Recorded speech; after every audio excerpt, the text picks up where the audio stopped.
Thank you, Mr. Chairman and members. We gather today to mark up the 2025 Energy and Water Development Bill.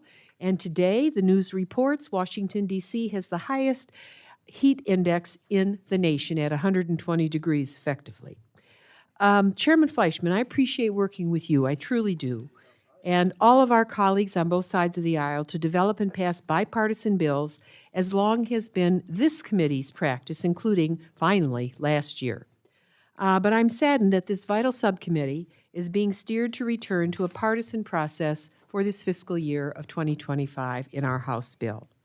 Americans all witnessed how chaos and extremism played out last year. We all fully should know a bipartisan compromise is the only avenue to finalize these bills. Americans expect us to negotiate our differences, work together across the aisle, and do our jobs to find the big middle. Over the decades, working together on a bipartisan basis to get our work done for the benefit of our nation has proven to be essential to our nation's progress. And I would like to begin also by thanking our diligent staff for all their hard work on this bill, particularly on the minority staff. I would like to thank Scott McKee, Jocelyn Hunn, and Adam Wilson, and on our personal staff, Maylee Boyce and Margaret McGinnis. I'd be remiss if I didn't note that this is Representative Kilmer's last energy and water markup.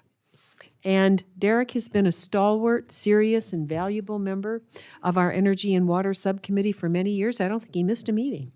We all value his dedication and constant commitment to improving our nation for the sake of the American people as well as his constituents. And we really will miss you greatly.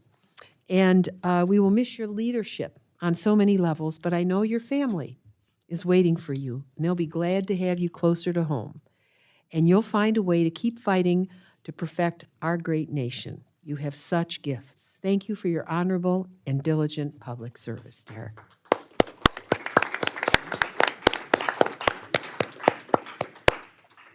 Energy and water undergird America's way of life. They are not optional, but essential to sustaining life. In the 1950s, the population of our country was about 150 million people. This year, it's about 335 million, and basically it's doubled since the Second World War and headed to 400 million people. We can't think like it's 1946. It isn't. Sadly, this Republican energy and water bill does not meet our nation's imperative for the future. We must become energy independent in perpetuity sooner rather than later. And this bill slow walks our nation's obligation to assure modern, dependable, affordable energy and clean water for millions of our citizens, and it fails to embrace a more secure future. The Energy and Water Bill cuts $1.5 billion, or 43%, from the Department of Energy's energy efficiency and renewable energy programs. These are essential to meeting our nation's new challenges with climate and weather-related disasters on the rise from coast to coast. This bill revokes $8 billion from the Department of Energy's loan programs, and a cut of this magnitude immediately impacts the Department of Energy's ability to spur American manufacturing and innovation. And it's very important to also remember we have to produce a whole new set of talents that didn't exist in past decades. Our country is short on hydrologists, on master mechanical technicians, on building tradespeople to modernize grid, on the environmental engineers and specialists that we will need for subwatershed management. The country needs to move faster to meet the future. This bill also slashes the Weatherization Assistance Program, resulting in approximately 54,000 fewer low-income homes receiving weatherization services. Let me be clear. The cuts in this bill will absolutely jeopardize innovation to achieve American energy independence, and these cuts will hurt America's competitiveness. These cuts will increase energy costs for millions of our fellow citizens by denying progress, including families and seniors struggling to make ends meet.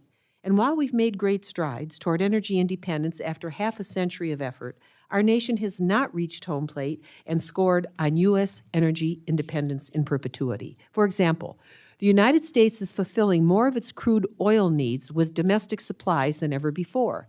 Thankfully, U.S. net crude oil imports are the lowest they've been since 1972.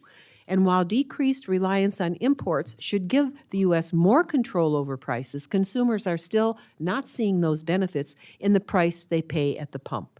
With an adversarial Russia weaponizing energy to destabilize global markets, it's clear that America needs more energy innovation and diversification to reduce our dependence on any form of imported foreign energy supplies. We must not cede our solar and chip future to China.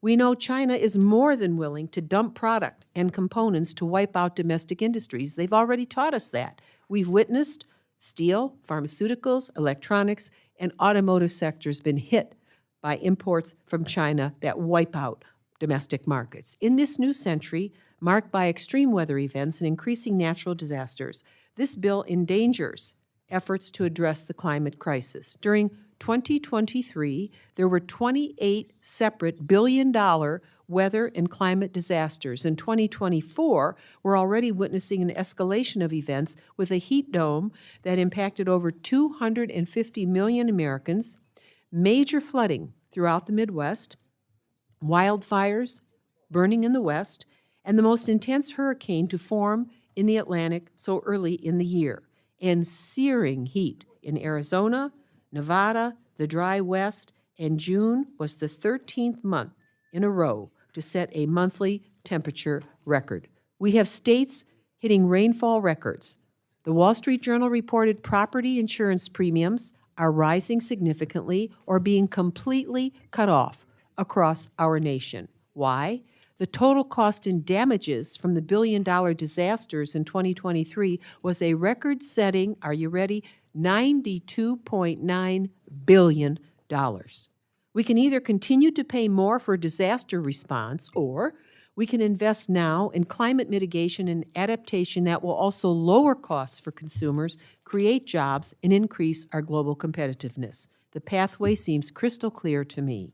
Thus, I oppose the Republican cuts to vital energy and climate programs at the Department of Energy. Shortchanging these advances pushes our nation backwards.